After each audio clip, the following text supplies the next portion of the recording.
welcome to Late Night Milwaukee. I'm your host, Cara Manelli. We've got two great guests for you tonight. First, we have Milwaukee musician Dora Diamond, who we will sit down with and later see her perform her song, Call Me By My Name, live in studio. Also joining us is comedy writer, director, and creator of Schmitz and Giggles Theater Company, Patrick Schmitz. We will dive a bit deeper into the play titled The Comedy of Hamlet, Kinda Sorta, which will run at the Marcus Performing Arts Center this May.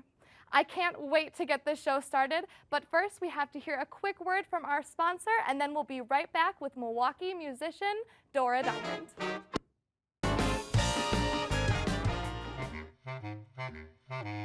Are you tired of having to rip your tomatoes in half with your bare hands? Sick of having to spread peanut butter with your dirty little digits? Have nunchucks lost their fun? Try knife! With knife, cutting and spreading and stabbing is now a breeze. Knife now comes in tons of fun styles like big knife, big knife, pointy knife, and Russian. Knife from the same people that brought you Spoon and existentialism. Try knife today. We are here with Milwaukee musician Dora Diamond. Welcome to the show, Dora. Thank you so much for having me. I cannot tell you how excited I am right now. I'm so excited to have you. First, I wanted to start, how long have you been performing? Well, I guess it depends on who you ask. I mean, I've been performing for most of my life. I started performing in community theater when I was like 9 or 10 years old. And then when I got into high school, I did more community theater. I did drama club, I did show choir. I was technically in a band my senior year, but we don't talk about that. Okay, we won't talk about that. Awesome. Are you from Milwaukee? I'm not. I grew up in a really small town on the south shore of Lake Superior called Ashland, Oh, Wisconsin. okay. Oh, awesome. Okay. I don't know where that is. I'm not going to Very pretend few like people I do. That's totally fine. That's great though. So where do your influences start? Where did you start feeling like, okay, I see this person doing this. I feel like I can do this. I mean, I think the majority of my influences at least started with my love of vintage cinema and musical movies from the 40s and 50s. I grew up on things like Rodgers and Hammerstein and all of these really classic sort of golden age of Hollywood musicals, and I've just always been sort of in love with that Technicolor, soft focus, romantic atmosphere that had, and so I kind of always wanted that for myself. I mean, I get that vibe from you. You do have that old soul, Hollywood vibe about you. Well, thank you. I feel like when you perform, it also just shines that way. Other than vocal musician performances, do you do anything else?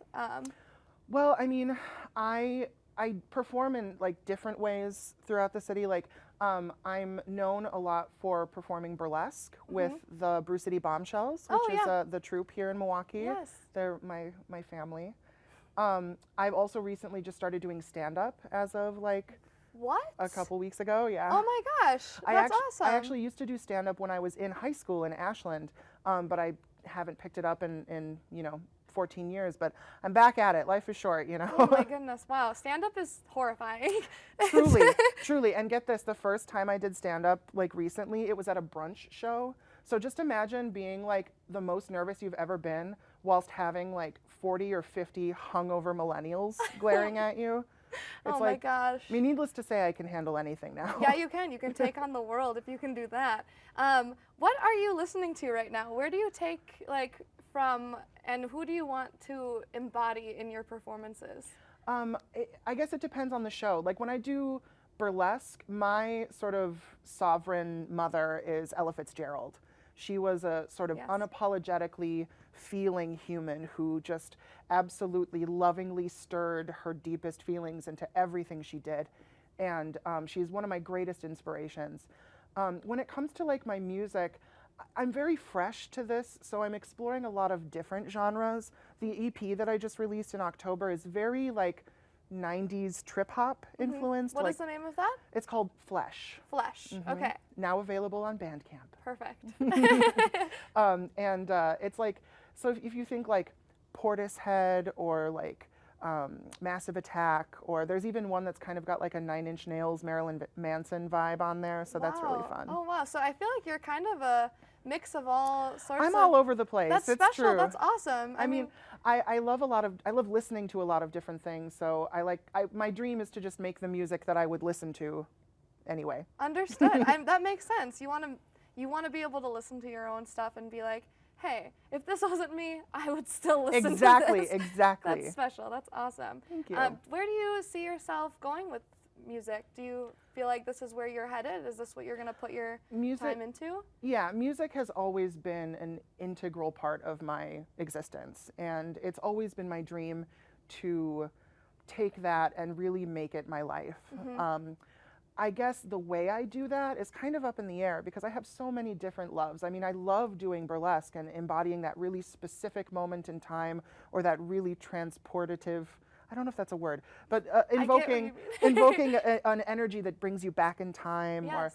Or, so I guess the short answer is yes, the music will always be in my life, and that's something that I will make sure of, but who knows what the future holds. That's awesome. Yeah, don't set yourself up to one thing because you never know. It might go down a totally different path that was meant to be. But with burlesque, it's more lip sync, right? Well, no, I actually sing live for my burlesque shows. Okay. Oh, that's awesome. Okay. Yeah. I've actually sang live for my entire career when I started, because I actually started in drag shows.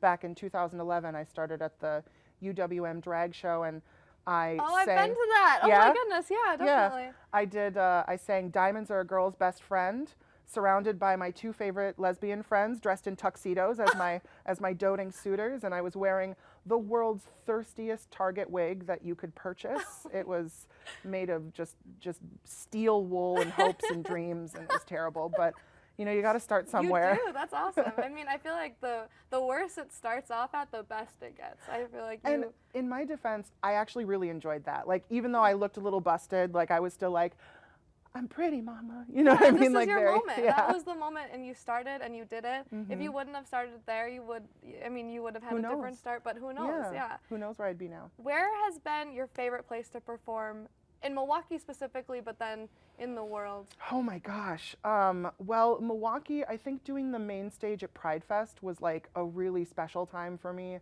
I was able to perform there, the Miller Lite stage, with a burlesque troupe that I actually helped found back in the day called the Cream City Cabaret. We're kind of defunct at the moment, but we had a main stage show, and that was really enchanting because I got to sing a song and be surrounded by like hundreds and hundreds of people, and I fully was just feeling my fantasy. I was the diva of my dreams at that moment. And Pride Fest in general is just a world full of love. You walk in and you're like, oh, I am just, no matter who I or what I am surrounded with love and it's very much a safe place where you could be yourself and really not only live your truth, but celebrate your truth. And I think that's a really important thing now more than ever. Definitely. That's special. And that was, what year was that? That was actually 2014. Oh, so 2014. quite a while ago. And then I think my other favorite place to perform, I had this really weird moment of luck in 2013 where this big community theater had like this block of time where they weren't booking anything. And so I was going to be home for the holidays. And so I actually ended up booking a one-woman show of stand-up and show tunes and parodies. And it was super funny and irreverent. And actually, James Mansfield from RuPaul's Drag Race, back before he was the famous starlet that he is now, he actually came up from Milwaukee on a Greyhound bus and came in, and he was my guest of honor, and he would perform in between my costume changes. What? Oh my goodness! Wow, that is just incredible. The more you know. It was super fun. It was super fun. That is so special. Oh my gosh, I'm so proud of you. Oh, thank you, I think that Vivi. you are doing wonderful. I'm so excited to see you perform, and I'm Me so too. happy to have had you on the show. Thank you so much. Thank you so much. While Dora prepares for her performance later in the show, we'll be right back with writer and performer Patrick Schmitz. Thank you.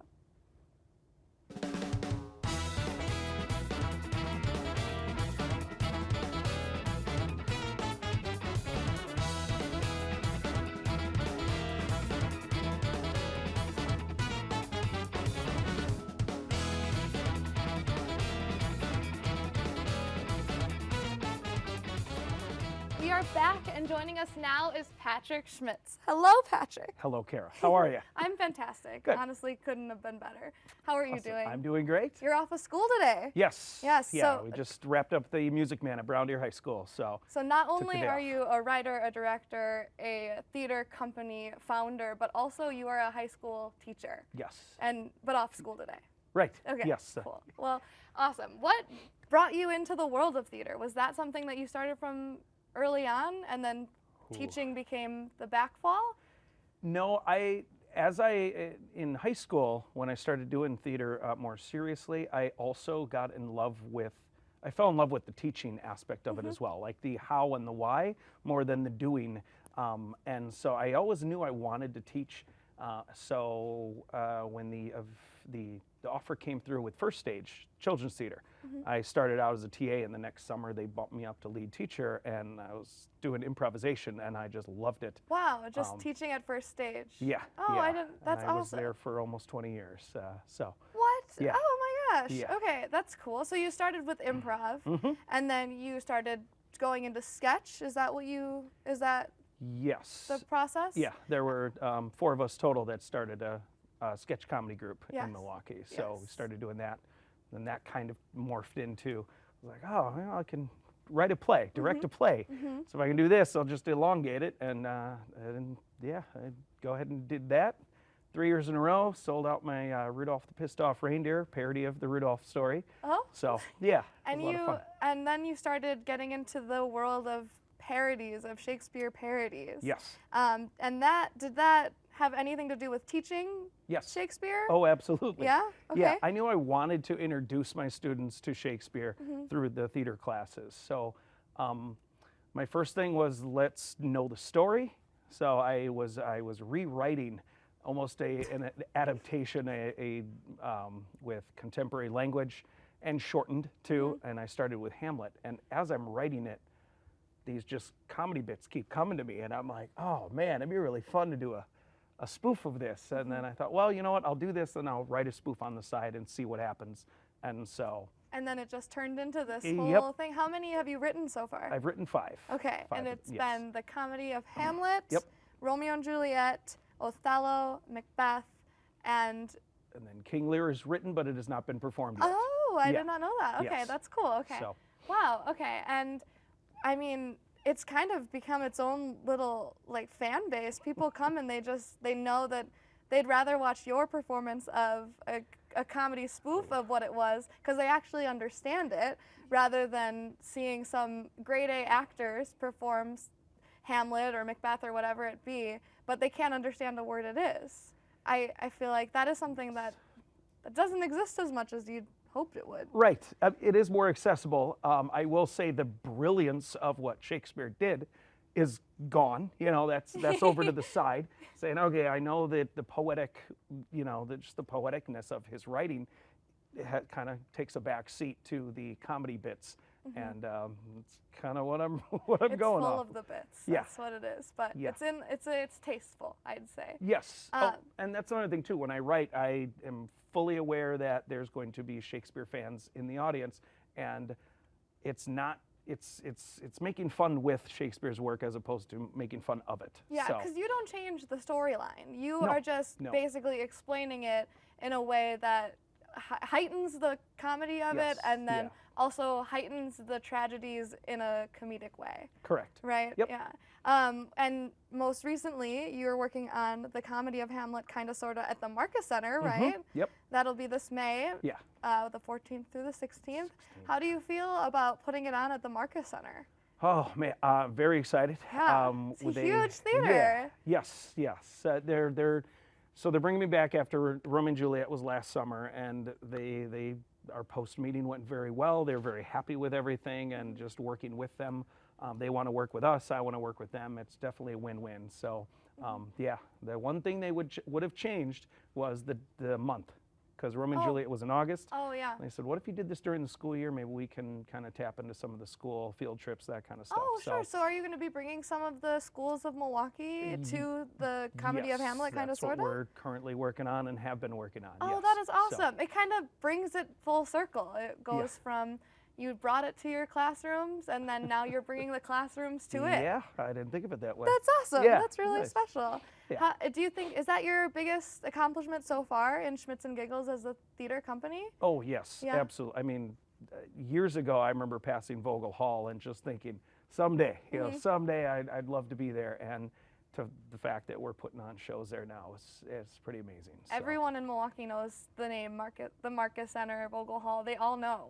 Anyone that's anyone in theater knows that that is the big theater to do it on. So congratulations to you for doing that. Thank you. When it comes to Schmitz and Giggles as a company, what do you think makes you special or different than other theater companies? I think I really make an effort for us to do stuff outside of rehearsals and the shows. I really try to get us to go out and see other performances in Milwaukee that's happening, to go out and just be people, go to a Brewers game, play poker. I offer just writing sessions, not even a workshop, just let's get together and write as people. Yeah. So it's just a lot of fun, a lot of like-minded people getting together and just having a lot of fun. Yeah, so. it's like this collaboration at its finest. Yes. It's bringing together all these people, and no matter what, even if you are at a Brewers game or just at a bonfire, there's still going to be comedy happening. There's going to be something that's like, oh, that's a great idea for a sketch. Yep. That's a really great idea to bring everyone together. And then also to know all these actors, it must be great to know that everyone has someone to go to say, hey, I know Patrick, he knows a bunch of people, and he'll tell them to come into my show. So I feel like you're a great person to know in Milwaukee to kind of bring all the people together. Well, thank you. You're welcome. I think relationship is very important. And supporting people's work. I tried to go to as many shows as I can, just to see what else is going on out there. And there's so much good stuff. So. Have you seen anything recently in Milwaukee that you feel like should be highlighted right now? I'm going to Figaro tonight. Oh yeah. Figaro. Figaro. Figaro. I thought it was Figaro. Yeah, sure. Let's call it that. Sure. I'm going to that tonight. I just went to the Ampersand, their new theater company. I went and saw Ex Machina, and that was phenomenal. Matt Kempel's new space, Laughing Tap, went and saw that. Wow, the comedians there, they were phenomenal. So it's just there's too much to even say. Yes, Wow. There's a lot going on. That's a lot of fun awesome. stuff. When it comes to the Comedy of Hamlet, I know you have a couple things. You always do fundraisers leading up to the performances. Do you have anything coming up fundraiser-wise? Yeah, we do once a year we do a grown-up talent show, which is going to be on Saturday, March 14th over at Comedy Sports. And it's, again, a collaboration, always trying to bring people together. So it really is just going to be kind of a platform of as much talent as we can get together in one night, as well as raffle prizes and that kind of stuff. Oh, so, fun. Oh, and bringing more people together to see more people. That is just, you are really great at that. You are kind of like an agent and a commercial and all the things that anyone in Milwaukee needs. Sure. Agent hat, I will add that to my...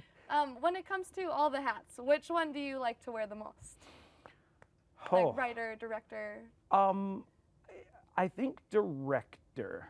And I say that because like with Sketch 22, which is the guerrilla theater show that I put on twice a year. Where you do 22 hours of you... The writers have 10 hours or 12 hours to write? Well, they have overnight. Overnight ideally. to write a sketch, and then the actors basically have from noon to 7 to memorize, and then the directors have to direct, right? Yeah.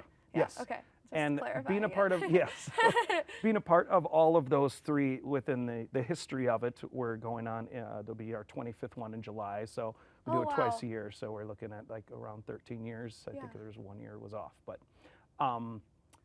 I love directing. I really do. I love having that vision. And then, again, that collaboration idea of actors. If you have anything you want to add, let's all create this together. And I love it. I love. I can tell you love it. I love watching you talk about how much you love it. And I also loved having you here. Thank you so much, Patrick. Absolutely. Thank you. Thank you so much for Patrick to being here. And thank you. Stay tuned because we will come back with a live performance from Dora Diamond.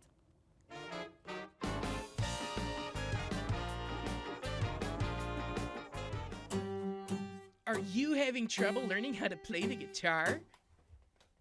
Just not getting the hang of the chords? Are your fingers too fat to hit the right note? Are 6 strings just too many? Try switching to bass. When you just switch to bass and settle on your incompetence, there are a few techniques to ensure that you'll be rocking in no time, such as blues scales,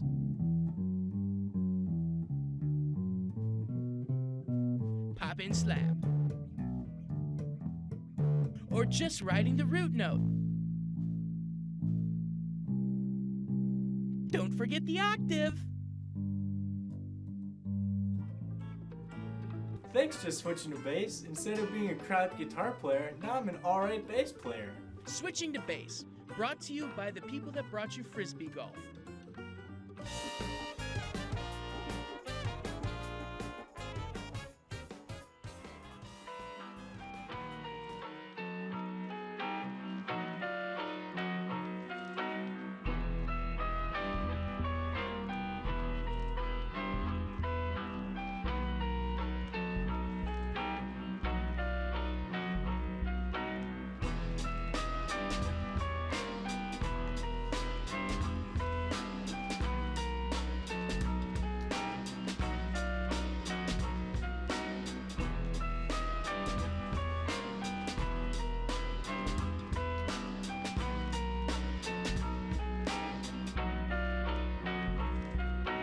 People call me selfish.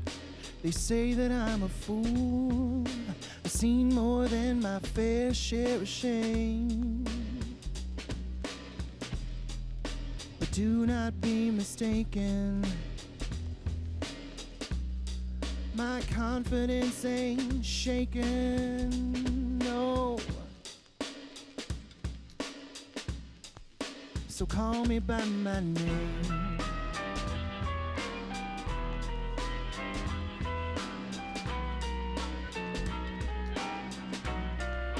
So call me by my name.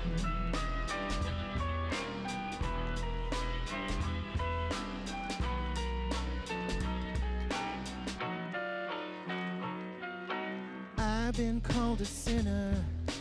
I've been called a freak. I've been threatened by hell's eternal flame. But they can keep their fire and brimstone.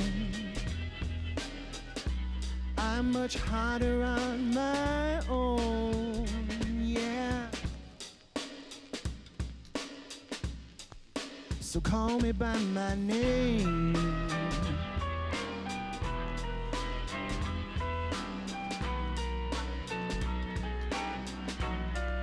So call me by my name. Oh yeah. I'm mad as hell.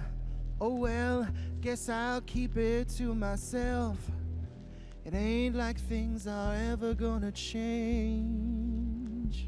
I know they want me to let it be,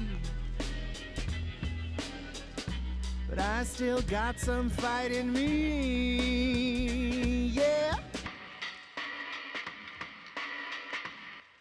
So call me by my name.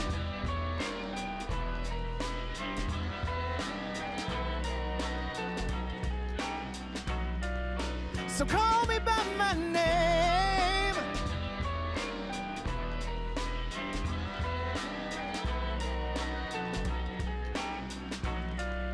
So call me by my name. La-da-da-da-da-da-da.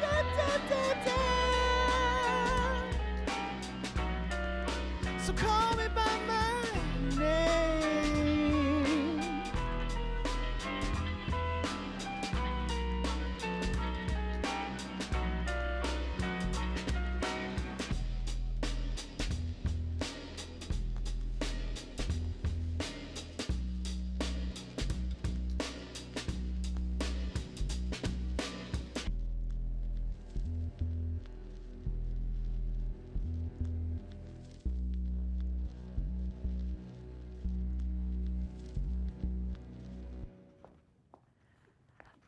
you so much, Dora. Oh my God. pleasure. This was so fun. Thank you, Patrick. Absolutely. Thank you. And thank you, Milwaukee. Thank you for coming here, and thank you for watching. I have been your host, Kara Manelli, and this has been Late Night Milwaukee.